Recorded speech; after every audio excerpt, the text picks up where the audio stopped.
One day, Yen Si saw a very auspicious planetary alignment. Curious, he sought news only to discover that the Venerable Lao Tzu had decided to leave his position at the Royal Archives and renounce the world. Yen Si hurried toward the mountains, searching for the wise master, afraid that his wisdom would be lost forever.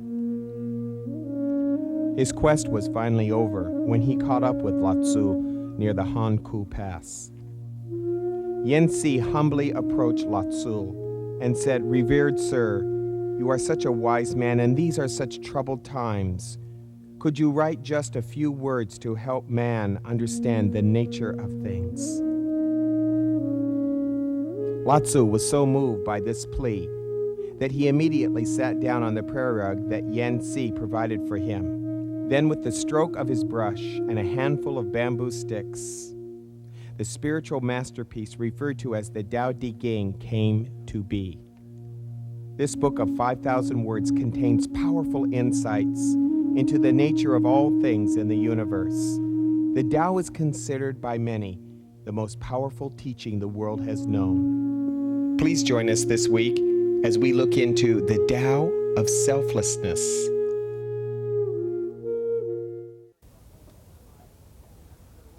Welcome to Aspire. In our continuing series on From the Heart of the Tao, we're going to be working on the Tao of Selflessness. It doesn't mean that you deprive yourself of anything that is important. More important than that, it allows you to take what really is important and valuable and place it in your life. We're going to be working from number 16 in the Living Tao. Let me read it to you. Empty yourself of everything. Let the mind rest at peace. Returning to the source is stillness, which is the way of nature. The way of nature is unchanging.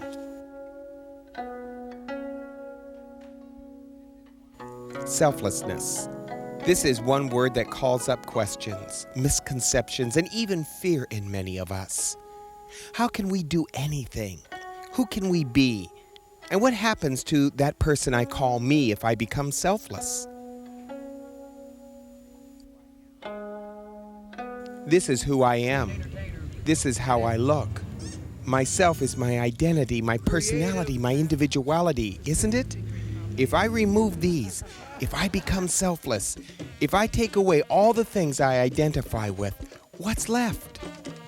The Tao teaches us that we are more than just this person we have come to know as me. When we become selfless, we actually become free of our limitations. We get back to our true nature. We are still Greg or Kathy or John, set free from the doubts or fears or anxieties that deplete our energy and jam up our minds with useless thoughts. It's not that we become different, we become lighter. How often do we hear the phrase, "It's a jungle out there"? It's true, we do live in a very fast-paced world. We are busy. We are constantly expanding. We are forever faced with new problems to solve and challenges to meet. So be lighter, be selfless, leave behind the burden of what if and I can't. Ask any athlete how he approaches his sport. The only way to achieve the necessary timing and effort and focus is selflessly. Doubts and fears hold us back. We've all experienced how just having the thought, "Can I really do this?" made us fall short. An athlete succeeds when he has the faith that all his training and all his knowledge will come together. He's beyond "what if" and "I can't." He is lighter. He is selfless.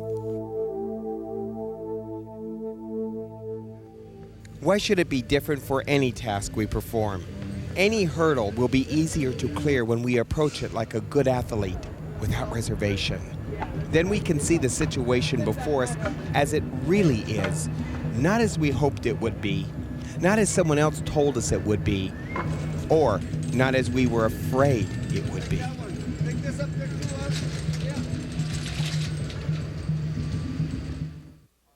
If all of our inventors, scientists, artists, and philosophers allowed themselves to be guided by doubts, much of what we have today would not exist. Impossible is no longer a part of our vocabulary when we become selfless. Certainly Einstein or Leonardo da Vinci were not without their own personalities. Their identity was not lost when they performed their tasks. All that was lost was limitation.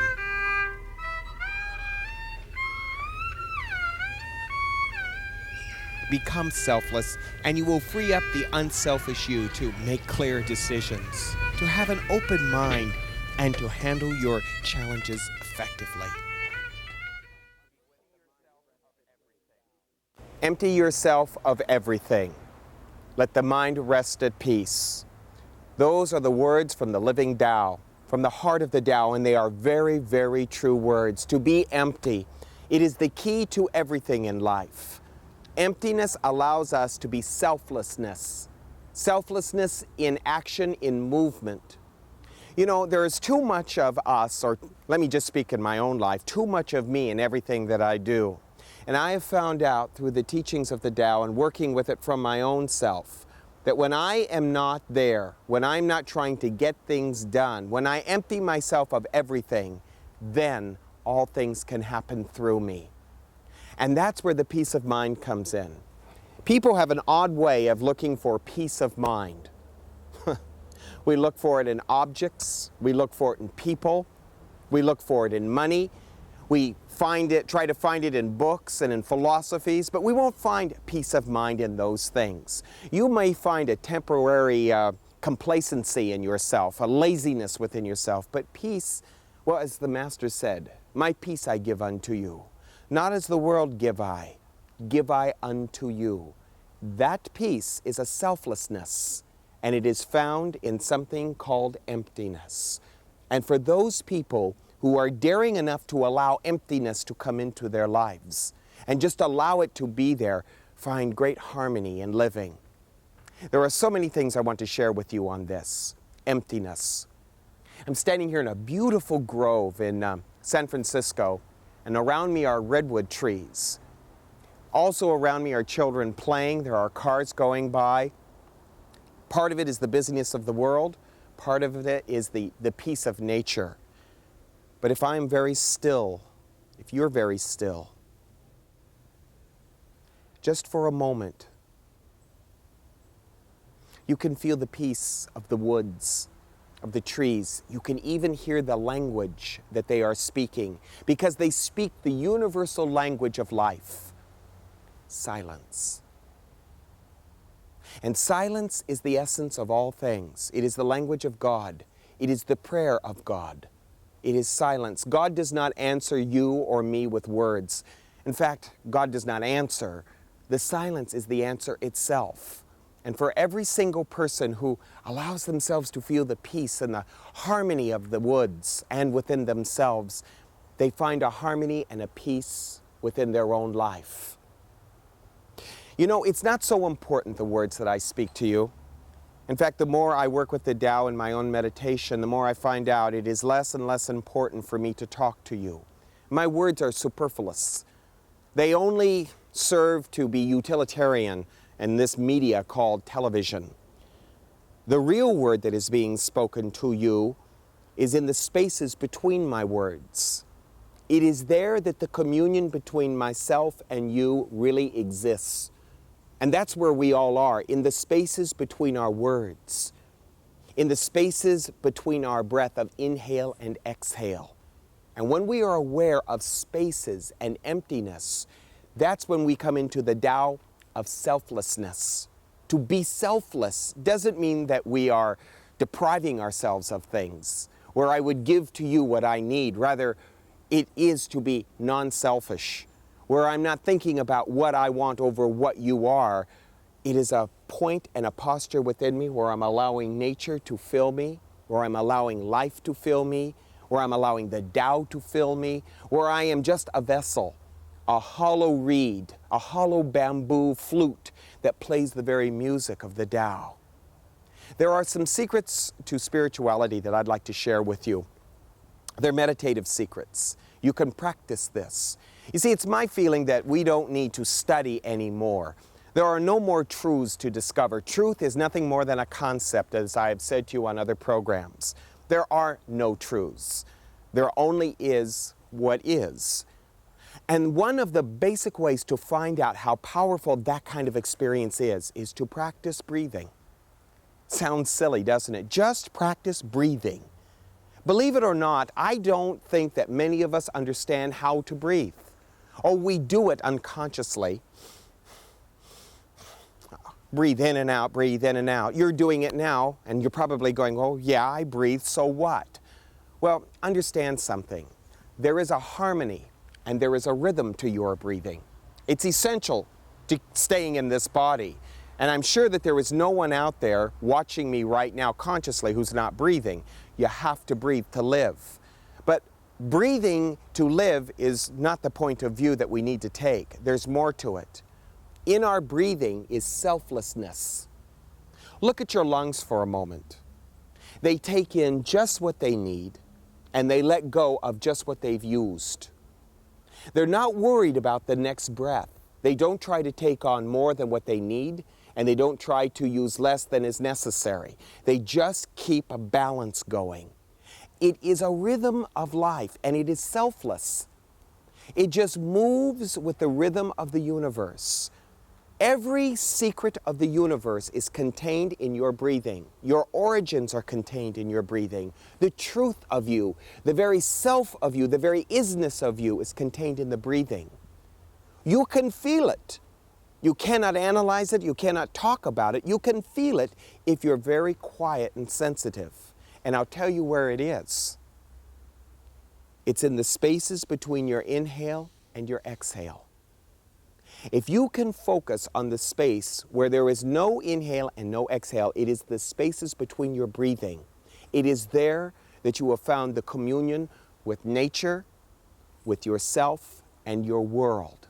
No matter where you are, in the busy city, at the office, at home, or here, that space between your inhale and your exhale is the very key to your life and the very substance of your living. It is to be practiced and honored. And with that, you will also notice my words. My words are really utilitarian. As I said to you earlier, they're useless. And you ask me then, why are you on TV? Why are you even talking? Because the very effort of what I am doing to communicate to you the spaces between my words and my breath is the very activity of the Tao. It is a selfless act. And you can receive it and return it through your listening. I personally think we talk too much. I think we all have too much to say that is superfluous, unnecessary, useless. We live in a very noisy world, and a lot of that noise comes from us. I have found that the most beautiful part of life is in the silence of life, the emptiness of life. And sometimes in that silence, you almost feel like a part of you is dying. A part of you is starting to pass away. We're so used to being noisy, taking life for granted, taking our breath for granted, that when we become very still and quiet, we are becoming selfless. When we feel that emptiness, we almost feel like something's wrong. I went into the Bodhi Tree bookstore in Los Angeles the other day. I was looking for a book to help you understand how this works. I was looking for a story or an analogy of some kind that I could offer to you. So you wouldn't think that selflessness was something that you did to deprive yourself of something that is important or useful. And as I walked in, there was a book. And the title of the book is the thing that got me. The title of the book said, Die to Live. And that's the key. We've got to be selfless enough, and that appears to be the death, to live the life that is meaningful, that is fulfilling. The Tao of Selflessness, it is just to let go of the superfluous, noisy aspect of us. That's the death, that we might live the life that is the silence. And it is the silence that God is found in. Silence is the prayer of life. God does not honor words. God's silence is the answer that you are looking for. There are no formulas in life that you have to be playing with. No special formula out in the world or special word or special thing. The key to life, the beauty of life, the power of life is in the silence of it. I stand in this beautiful wooded area, and in my own silence I feel the Tao of selflessness. I hope in some way we've been able to help you with it as well. Namaste. And now let's allow ourselves to get beyond ourself to the Tao of Selflessness.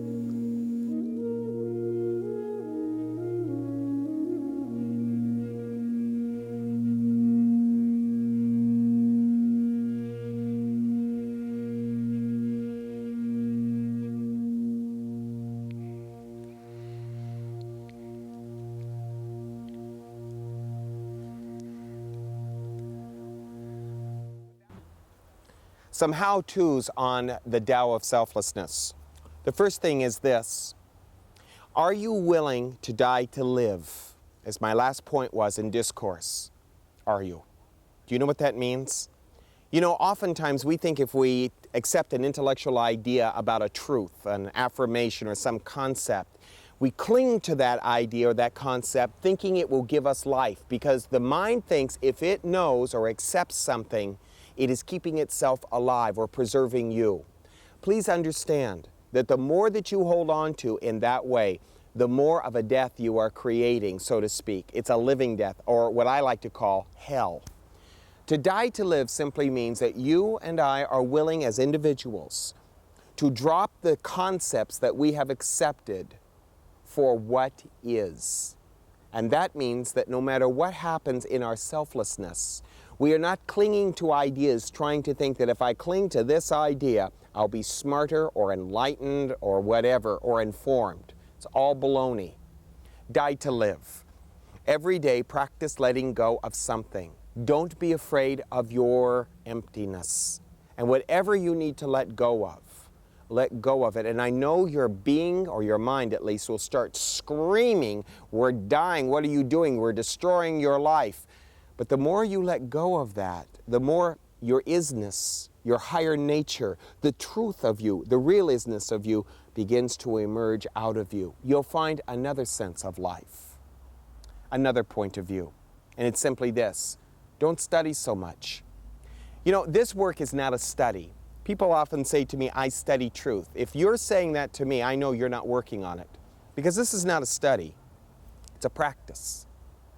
You can't study this and memorize it and think that you will get it. You have to let it all go before it can even happen. And that's why I want you to concentrate on your breathing. Practice watching your breathing. Practice watching how you inhale, how you exhale.